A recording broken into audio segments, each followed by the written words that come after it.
ইয়া রাসূলুল্লাহ, ইয়া হাবিবাল্লাহ, নবী আপনার কাছে জানতে চাই ওই জান্নাতে কারা থাকবে? রাসূল বলেন, আমার আল্লাহর কোরআন থেকে আয়াত নাযিল হয়ে গেছে, ইয়া রাসূলুল্লাহ আপনি আপনার উম্মতদেরকে জানিয়ে দেন, রাদিয়াল্লাহু আনহুম ওয়া রাদুআন। ওই জান্নাতে তারা থাকবে যারা আমার আল্লাহর প্রতি খুশি, আর আমার আল্লাহ যাদের প্রতি খুশি। জোরে বলেন সুবহানাল্লাহ। আল্লাহ কাদের প্রতি খুশি? যারা নামাজ পড়ে না।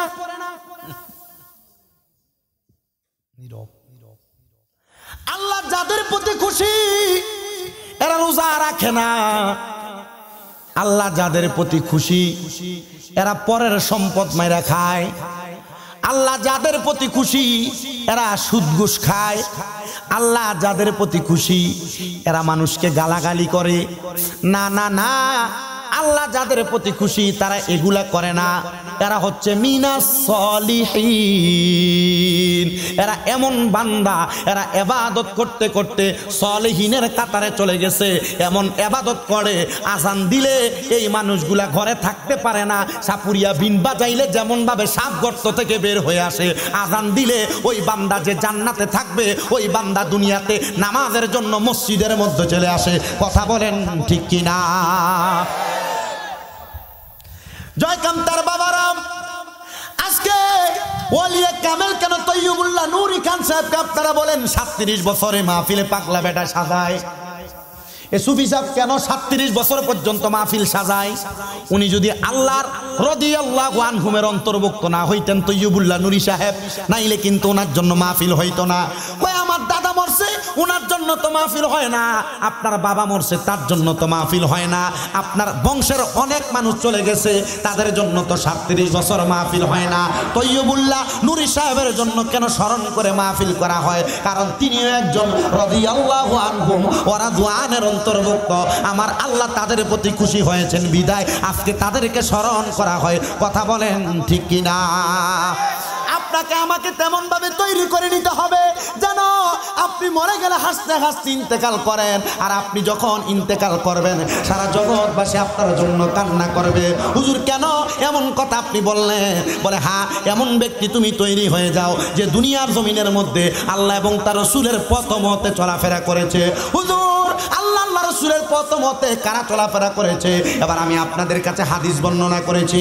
আল্লাহর নবী সাল্লাল্লাহু আলাইহি সাল্লাম বলতেছেন, দুনিয়ার মানুষ শোনো, আলা উনাব্বিউকুম বিখিয়ারিকুম ক্বালু বালা ইয়া রাসূলুল্লাহ। নবী আমার বলে, সাহাবায়ে কেরাম আলা উনাব্বিউকুম, আমি নবী কি তোমাদেরকে খবর দিব না বিখিয়ারিকুম, দুনিয়াতে ভালো ব্যক্তি সম্পর্কে? হুজুর ভালো ব্যক্তি কারা আপনি আমাদেরকে বলে দেন। বিখিয়ারিকুম ক্বালু বালা ইয়া রাসূলুল্লাহ, আপনি খবর দেন কারা দুনিয়াতে ভালো ব্যক্তি, উত্তম ব্যক্তি? নবী আমার বলে, ক্বালা খিয়ারিকুমুল্লাযীনা ইযা যুকিরাল্লাহু আযজা ওয়া জাল্লা, যারা চেহারার দিকে তাকাইলে আল্লাহর কথা মনে হয় এরাই হইল উত্তম ব্যক্তি। বলেন সুবহানাল্লাহ। আপনি কার দিকে তাকাইলে আল্লাহর কথা মনে হয়? আপনার কাছে বিবেক আছে, আপনার আল্লাহর কথা মনে হইতে হবে। তৈয়বুল্লাহ নুরি সাহেবের কাছ থেকে যিনারা মাহফিল করেন ইন্তেজাম, ওনারা কিছু পাইছেন? দোয়া বলতে কিছু পাইছেন? পান নাই? এলাকার মানুষ যারা মুরব্বী আছে ওনারা আল্লাহর খাকসার বান্দা ছিলেন। খাকসার, সহি বান্দা না, খাকসার। খাকসার কেন জানেন? খাকসার হয় যখন দুনিয়ার সকল খারাপ বাজে দিক ত্যাগ করে আল্লাহ রাসূলের পথে তাকে মুতাজ্জু করে দেয়। এই বান্দাটা খাকসার বান্দা। আপনারা বলেন আমাদেরকে খাকসার বান্দা হওয়ার দরকার আছে কিনা? আল্লাহ ওই জান্নাতের কারা থাকবে? আল্লাহ কোরআনুল কারীমের মধ্যে বলতেছেন, যালিকা লিমান খাশিয়া রাব্বা। আর যারা দুনিয়াতে আল্লাহকে বেশি ভয় করে, আল্লাহকে বেশি ভয় করেন না, নামাজ ছাড়ে, এখানে যারা আছেন, এখানে আমার মনে হয় 60% বাদ দিলে 40% গিয়ে সারা নামাজই পড়ছেন না। বলে হুজুর কেমনে কইলেন? চেহারা দেখতে বোঝা যায়। একটি বাসায় দুইটি পাখি, কত যে আনন্দে থাকি গো। এখন তুমি কোথায় আমি কোথায় নুরি, কাউকে কেউ আপন করে ছেড়ে যাইবারে মুর্শিদ আগে জানি না। এখানে অনেক দরবারের বায়াত আছে, যার যার প্রিয় মুর্শিদকে স্মরণ করেন। তোমার আত্মাতে মি সায়াতা কইছি কত মনের কথা গো। এখন কার কাছে কই মনের কথা, কেউ নাই আমার আপনা আগে জানি না। তুমি এমন করে ছেড়ে যাইবারে তুইও বললা নুরি আগে জানি না। আমি এই দেখিলাম সোনার ছবি, আবার যাইয়া দেখি না। আমি এই দেখিলাম সোনার ছবি, আবার যাইয়া দেখি নাই আগে জানি না। এই দুনিয়া শেষের পরে পরকালের প্রথম ঘরে গো বলেন। এই দুনিয়া শেষের পরে পরকালের প্রথম ঘরে গো। আমি যেন তোমায় দেখলে চিনি, দেখা যেন নাহি ভুলে যায় আগে জানি না। তুমি এমন করে ছেড়ে যাইবার মুর্শিদ আগে জানি না। হাদিস শরীফ বলছে আল্লাহর প্রিয় বান্দাদেরকে আল্লাহ দুনিয়াতে বেশি দিন রাখে না, উঠে নিয়ে যান। কেন জানেন? কারণ দুনিয়ার মানুষ এদের কদর বোঝে না, এদের মর্যাদা বোঝে না। আল্লাহ রাসূল বলছেন আলা উখবিরুকা আম মুলুকিল জান্নাহ, হে সাহাবাই কেরাম আমি নবী কি তোমাদেরকে খবর দিব না? হ্যাঁ, আম মুলুকিল জান্নাহ, জান্নাতের বাদশা সম্পর্কে। আপনি মনে করেন 5 ওয়াক্ত নামাজ পড়েন না, রোজা রাখুন না, হজ করেন না, এ জান্নাতের মূলক হবে, বাদশা হবে? জান্নাতের অধিকারী হবে, বাদশা হবে না। সাহাবাই কেরাম বলে কলু বালা ইয়া রাসূলুল্লাহ, হ্যাঁ আপনি আমাদেরকে খবর দেন জান্নাতের বাদশা কারা। এই যারা শুনছেন, আপনাদের বাড়িতে দেখবেন মাঝে মাঝে অনেক পাগল আসা এসে ভাত খোঁজে, রাস্তাতে দেখবেন অনেক পাগল, চুল এলোমেলো, ঝটপট লাগুই না, কেমন ছিঁড়ে পারা কাপড় পরে এসে দেখবেন আপনার কাছে খানা খোঁজে। আপনারা এরা কলা সলকা মারেন, ফানি মেরে দৌড়িয়ে দেন। আল্লাহর নবী কই জি না। জান্নাতের বাদশা কারা হবে শোনো। কলা রজুলুন দাইফুন, ওই ব্যক্তি যে ব্যক্তি দুর্বল, মুস্তাদআফুন যু তিমরাইনি, যাকে তোমাদের পছন্দ হয় না, কাপড় এলোমেলো, লা ইউবাহু লাহু, দেখলো অবহেলা করে, এটা কেমন জানি লাগে। লাউ আকসামা আলাল্লাহি লা আবাররা, এ যদি কোনো দোয়া করে আল্লাহ ডাইরেক্ট তার দোয়া কবুল করে। আর এই হবে জান্নাতের বাদশা। নামাজ পড়লে আপনি জান্নাতে যাবেন, রোজা রাখলে জান্নাতে যাবেন, হজ করলে জান্নাতে যাবেন, ইবাদত করলে জান্নাতে যাবেন, সব ইবাদতে জান্নাতে যাইতে পারবেন, বাদশা হইতে পারবেন না। তাহলে যারা পাগল বেশে রাস্তায় ঘুরে, এদেরও জান্নাতের বাদশা হওয়ার একটা ক্ষমতা আছে। বলছি কি আমি না রাসূল? ইবনে মাজাহ শরীফের 303 নম্বর পৃষ্ঠাতে হাদিস শরীফ। আমাদের কুমিল্লা আলিয়া মাদ্রাসার মুহাদ্দিস গোলাম মুস্তাফা হুজুরের খুতবার ভিতরে আউলিয়া কেরামের দেওরাতে বাড়ি, আউলিয়া কেরামের পদমর্যাদার আলোচনার যে খুতবার সাবজেক্ট ওইখানে দেখলাম আল্লাহ রাসূল বলছে জান্নাতের বাদশা এই দুনিয়ার টাকাওয়ালা, পয়সাওয়ালা, সম্পদওয়ালা, 5 ওয়াক্ত নামাজি বেড়া হইতো না। যেটারে দেখলে পছন্দ হয় না, এলোমেলো চুলওয়ালা, শরীরের এলোমেলো নোংরা পোশাকওয়ালা, এই ওনারাই আল্লাহর জান্নাতের বাদশা হবে।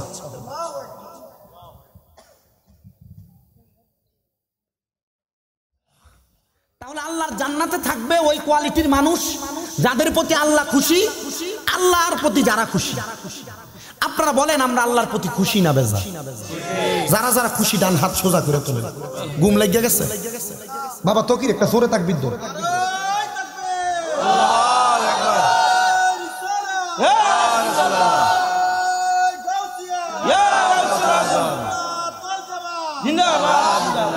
মাশাআল্লাহ, তার গলার সাউন্ডটা আমার থেকে ভালো লাগছে না? কাহিনী হলো কচুয়া মাহফিল আছে, এনে যে মাহফিল মসজিদের সভাপতি, মাহফিলের সভাপতি আবার ঘরে দেশি মুরগা দিয়ে ভাত খাওয়াইছে। গরুর গোস্ত যেটা দিয়ে খাওয়াই সেটা একবার আজকের জব করা তাজা গরুর গোস্ত, হুজুর ফিরিতে রাখা হয়েছে টনটনা, বুঝিনি কাহিনীটা? আমরা তার ফেট আমার থেকে বড়, আমার খাদেম তার ফেট আমার থেকে বড়। তেজেন দিয়ে আমার গাড়িটা বইয়ে 22 লাখ টাকা দামের গাড়ি, তেজেন দিয়ে বই আমার সিটটা স্যাপ দিয়ে গেছে। কথা বুঝেননি?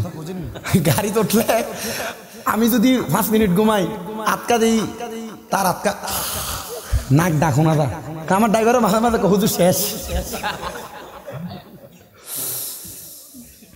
তবে দোয়া করেন তার লাগে, মোটামুটি আজকে 4 বছরের উপরে আমার লগে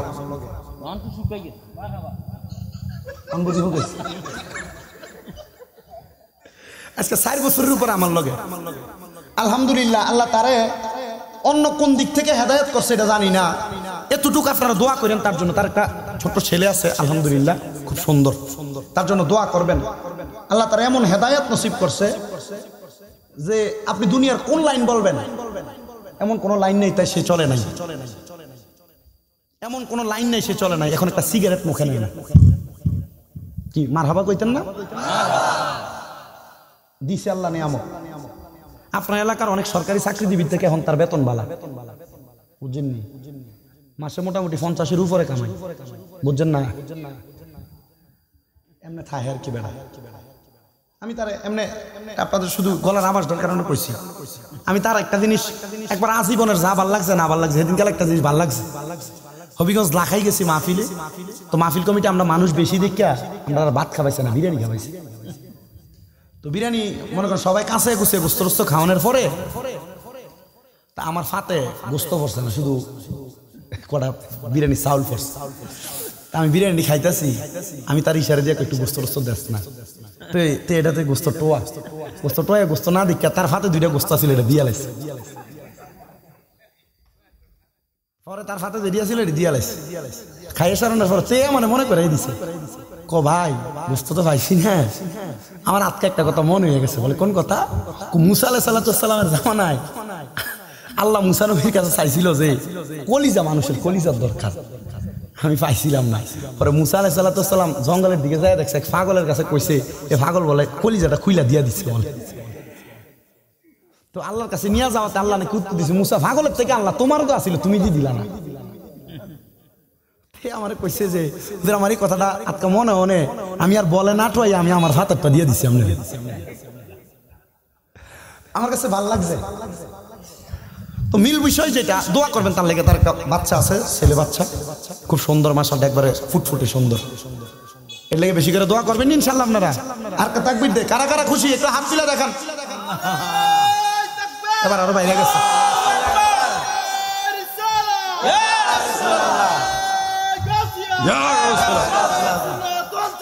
জিন্দাবাদ, জোরে কোন মারহাবা, আরো জোরে কোন মারহাবা। আচ্ছা,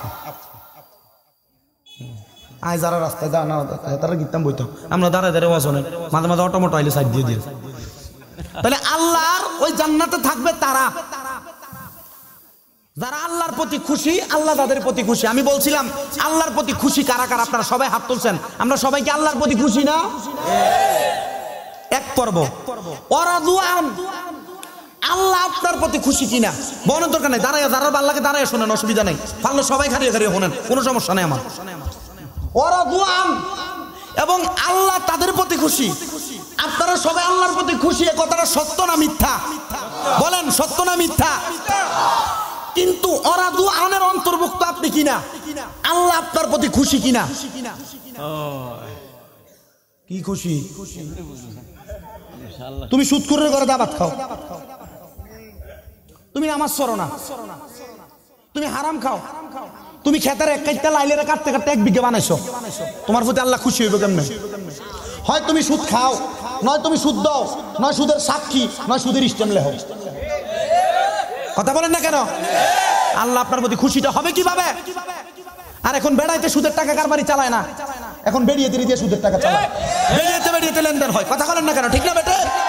আমি আমার মা বোনদেরকে বলবো, এলাকার মা বোন যারা শুনছেন আপনাদেরকে বলছি, সুদ খাওয়া ভালো জিনিস না, সুদ খাওয়া 100%। এই খাবার যদি আপনার পেটে যায়, একটা হারাম অংশ যদি আপনার পেটে যায় সুদের বা সুদ না কারোর কাছেও না বইলা তার গাছের কোনো ফল নিয়ে খাইলেন, খেতে গিয়ে আনার সময় এক মুঠা দৈন্য টান দিয়ে ফিরে লাইলেন, একটা সই বা একটা মরিচ টান দিয়ে লইলেন, বড়ি গাছে বড়ি ধরছে, একটা বড়ি তার অনুমতি ছাড়া টান দিয়ে খাইছেন, হারাম খাইছেন। এই খাবার থেকে আপনার দেহে যদি বিন্দু পরিমাণ রক্ত তৈরি হয়, এই রক্ত সারা শরীরে প্রবাহিত হয়, এই সারা শরীর হারাম শরীরে উপনীত হয়, এই শরীর দ্বারা নামাজ পড়বেন কবুল হবে না, কারণ আপনার পুরো দেহে হারাম রক্ত প্রবাহিত, আর হারাম রক্ত দ্বারা হারাম গোশত তৈরি হয়েছে। এবার আপনারা বলেন হারাম কি খাওয়া যাবে? আল্লাহকে খুশি করাইতে হইলে ছাড়ার দরকার আছে কিনা? কেউ যদি কয় বাইরে তুই সুদের টাকা নেছো না দেছো না, একটু আমার সাক্ষী দাও, তার আমি 10 লাখ দিয়ে দিই, যাইবেন নি? আপনার কি কষ্ট হইতেছে?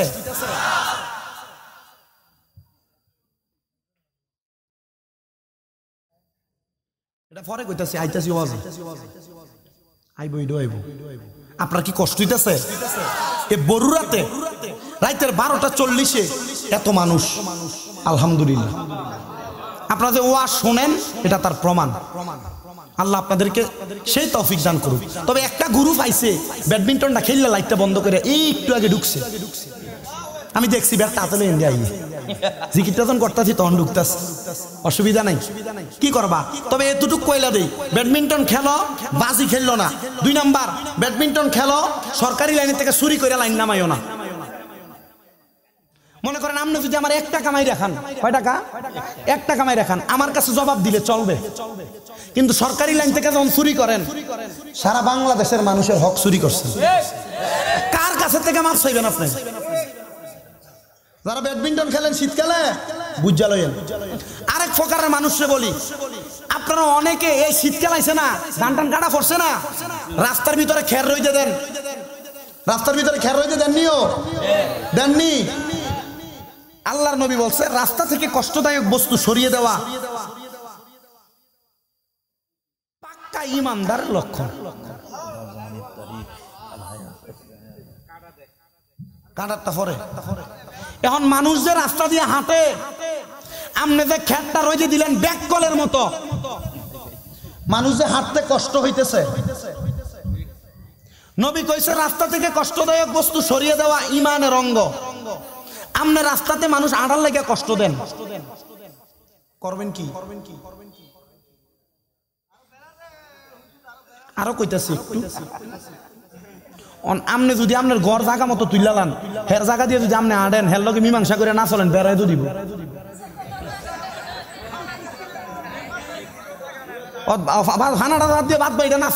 আল্লাহ নবী কইছে কেউ যদি কোনো ভাইয়ের কোনো শরীর জায়গার অংশ বিন্দু পরিমাণ মাইরা খায়, অথবা ওই জায়গার উপরে তার জোরপূর্বক কোনো বহাল খাটায়, আল্লাহ নবী কয় ওই জমির 70 স্তবক তার গলায় ঝুলিয়ে দেওয়া হইব কাল ময়দানে মাশরে। নাউজুবিল্লাহ বলেন না? আগে খেতের লালি দিয়ে রিস্কা চলতো, ব্যাঙ্গারি চলতো, ধান আনতো খেতের থেকে ব্যাঙ্গারি দিয়ে, আর কালা আইতো আউন জানা হাতের বান। কথা কন না কেন? কথা বলেন না কেন? রাস্তার ভিতরে খের রইতে দিবেন? ফলাইন যারা চালাক মনে করো তোমরা রে, মাঝে মাঝে জন দেখবা কুল কিনে রাখাও না, ডাইরেক্ট ম্যাচ মেরে দিবে, শিখিয়ে দিয়ে গেলাম, কিচ্ছু করার নাই।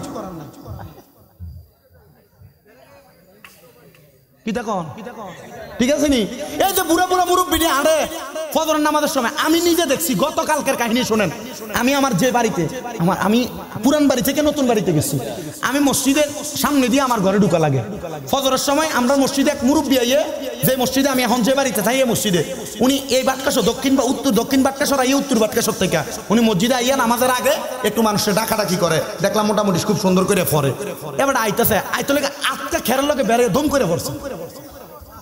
হ্যাঁ কোন এবার আনি পড়ছে? কেটা পড়ছে? আপনি নি পড়ছেন? তো রাস্তা খেয়ার ডাউন যাইব নি? কথা বলেন, যাইব? বলেন আমরা, কথা কন, আমরা আর কোনদিন রাস্তার ভিতরে খের নাড়া রইতে দিতাম না। 2 নাম্বার, গোবরের লাইন রাস্তার ভিতরে, কথা কন না কিটা? কলের লাইন, পানির লাইন রাস্তার ভিতরে আছে কিনা? আছে কিনা? ইমানের দুর্বলতা আছে এরা।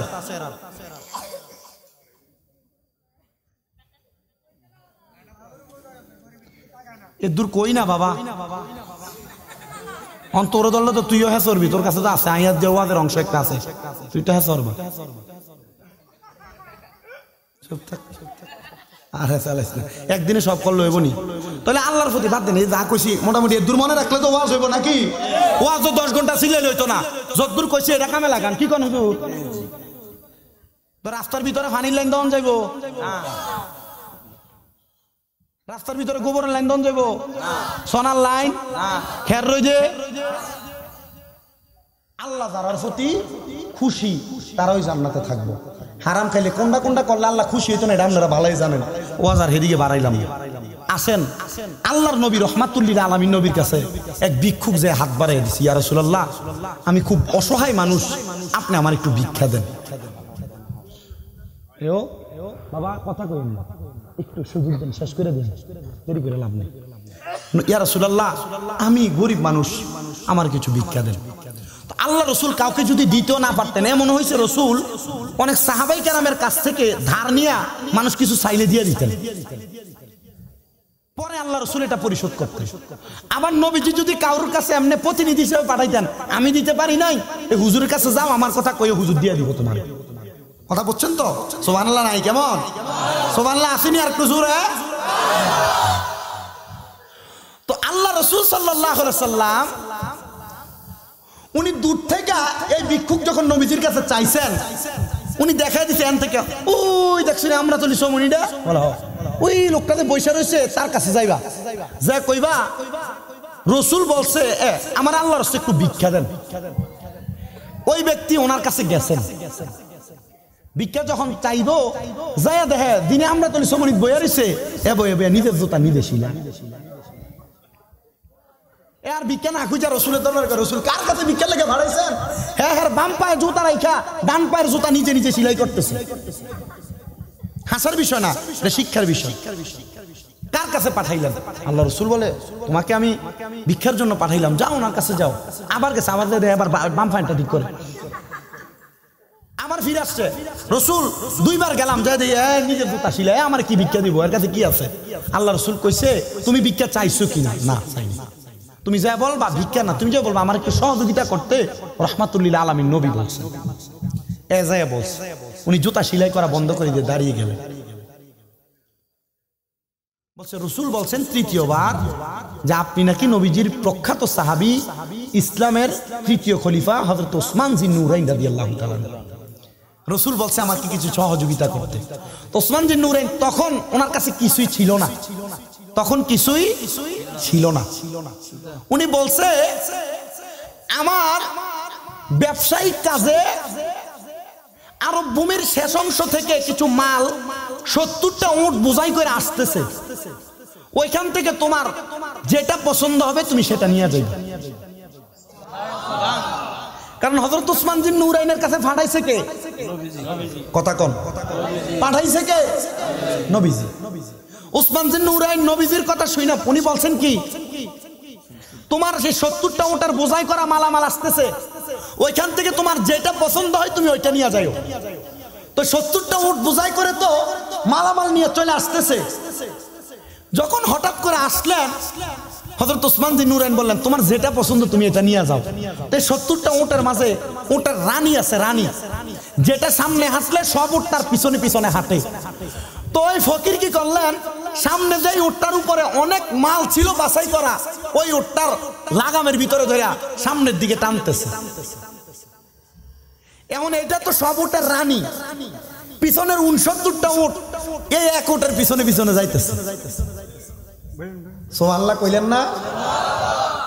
ফকির পিছন দিকে ফিরা কয় হযরত ওসমান জিন নুরাইন রাদিয়াল্লাহু তাআলা আনহু শুনেন। বলে কি? বলে আমাকে তো আপনি বলছেন আমার পছন্দ মতো নিয়ে যাইতে, আমি একটা উট নিলাম, আপনি কেন আমার দিলেন? বলে আমি আল্লাহর খুশির জন্য, রেজা মন্দির জন্য দিলাম। বলে তাহলে আপনার 69টা উট আটকান, আমি একটাই নিয়ে যাচ্ছি। হযরত ওসমান জিন নূরাইন বলছে, তুমি তো আমার কাছে এমন একজন ব্যক্তির দোহাই দিয়ে সহযোগিতা চাইছো, যিনি রহমাতুল লিল আলামিন, যিনি চাইলে এই 70 উট নয় 70,000 বরকত আল্লাহ দান করেন। তুমি একটা নিয়েছো, এই একটার পেছনে যা যায় তুমি তা নিয়ে যাও। ওই ফকির একটা উট টান দিছেন, সাথে সাথে 69টা উট ফকিরের সাথে সাথে চলে গেছে। হযরত ওসমান জিন নূরাইন বলেছে, রাসূলুল্লাহর খুশির জন্য, আল্লাহর মুহাব্বতে আমি সব তার দান করে দিয়েছি। বলেন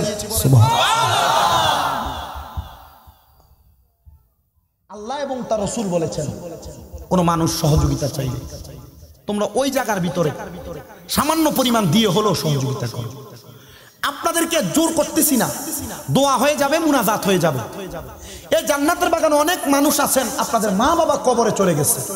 আপনি আপনার মা বাবার যদি ওষুধ বড়ুরি খরচ মাসে 1000 টাকা করে দিতেন, 12 মাসে 12,000 টাকা লাগতো। আমি 12,000, 15,000, 10,000 টাকা একটা মানুষ চাইবো যে হুজুর এই মাহফিল আগামী বছর হবে, আমার মা বাবার জন্য খাস করে দোয়া করা হবে মাহফিলে। যিনি দোয়া করবেন উস্তাদুল উলামা মফিজুল ইসলাম হুসাইনি সাহেব হুজুর, আপনাদের পরিচিত মুখ, আমার উস্তাদ সমতুল্য, আপনাদেরকে নিয়ে দোয়া করবে। ওনারা দোয়া করলে দোয়া কবুল হবে।